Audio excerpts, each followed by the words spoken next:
I'm Tycho, and these are Fighting Words. Today, we're going to start a new series in a program that I haven't recorded in a very long time. New series is going to be called Sword in Hand, and in this episode, I'm going to explain the reason why I thought this was worth making. So, when I was in college, I was a big fan of exegesis. I just discovered the concept of hermeneutics and exegesis, and I thought it was really cool that when you read old documents, that there's actually rules to it. You can't just make up whatever meaning you think fits your purpose best. There's actual rules. There's reasons why a text might mean one thing or another. Uh, these can include all sorts of different contexts: cultural context, historical context, literary context. For instance, the Book of Proverbs. A lot of people treat it like it's promises, but it's a very specific type of ancient Near Eastern wisdom literature, and you can tell by the way that it's written. There's certain literary forms that it uses. So it fits into a specific genre, and you can't just take it and say it means something else because it is what it is. It's written specifically as one type of literature.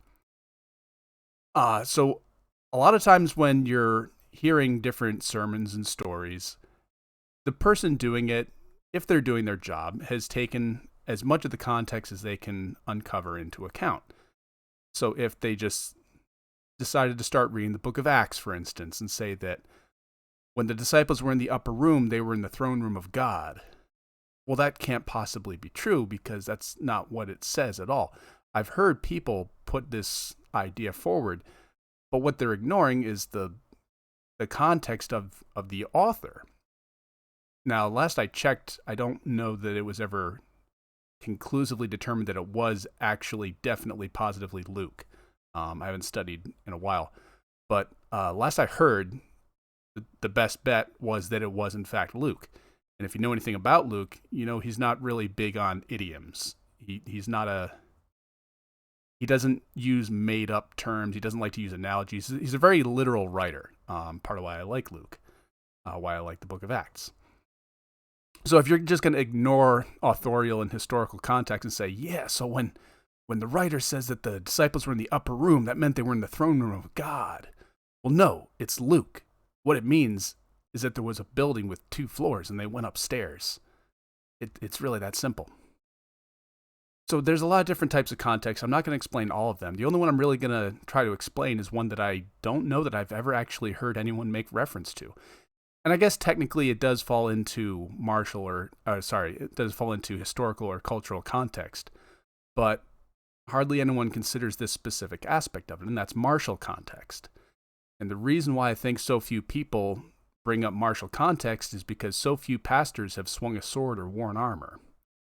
I can't remember the last time I saw one. Well, no, I do, actually. I was squired to one. Sir Dodnell was a pastor, and he wore armor and swung a sword, but he's the only one I know of. I haven't seen him in years. But very uncommon, very uncommon. You hardly ever see it. So a lot of times what will happen is someone will read a certain passage regarding a conflict of some sort, and they don't really get it. It doesn't make an awful lot of sense. So they go with either a surface level reading or with whatever the common thought is. And one of my biggest pet peeves in this is the story of David and Goliath. And I'm not going to go into it too much here because that's going to be a whole episode all its own. But so often I've heard the idea that, oh man, wasn't it so cool that God used a simple stone to help David kill Goliath? And that's ignoring the fact that anyone who's used a sling could tell you they're actually really dangerous. The story isn't amazing because God let a weapon that had no business doing that kind of damage allow David to kill a giant. You could totally kill a giant with a sling. It was done probably commonly. There's accounts all throughout the Old Testament of different slingers and how very, very good at their jobs they were. And the Bible's not our only reference for this. You see it in other writings as well. Slings are actually very dangerous. I've heard some people say that a sling bullet can hit with about the power of a 45. Now, obviously, you're not going to have, another 7 stones in the chamber ready to go at a second's notice, and it's also probably not going to jam. But we also didn't use a sling to win 2 world wars, so trade-offs. But at any rate, sling was an extremely dangerous weapon. But if you don't know that, you're just going to say, oh, well, must have been magic. The divine guidance. God allowed David to win improbably when he had no business winning. But that's not the story at all. I mean, David had a ton of time to practice.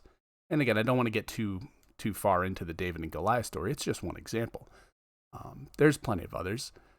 But the idea is, in this series, what we're going to do is I'm going to be looking at different battles, fights, conflicts in the biblical narrative. And I'm going to be looking at them from the viewpoint of someone who's done those things, someone who's swung a sword, someone who's worn armor. And I guess we'll just see how that colors the interpretation. I'm not looking to upend the scriptural record at all. There's just a few. I'm not really going into this with any preconceived notions, apart from the David story, of course, because that's, again, I've actually argued with people who've given sermons on that because they went with the magic rock theory. So I guess, maybe the CIA was involved. Who knows? Maybe there was another slinger on a grassy knoll somewhere. Hard to tell. It wasn't mentioned specifically, but, that sort of thing never is. But at any rate, I wanted to put together a quick one, and I don't have a co-host for this yet. I might. It might be different people coming in and out, depending on what the topic of the week is. And I do intend for these to be weekly. But today, just exploring that concept of martial context. And if you have any fights, wars, single duels that you want me to look at through this particular lens, drop one in the comments. This should be on YouTube, possibly Rumble, and I've been told I should try to put it on Spotify, but I haven't figured out how to do that yet. That might be a work in progress. But as always, I'm Tycho, and these have been Fighting Words.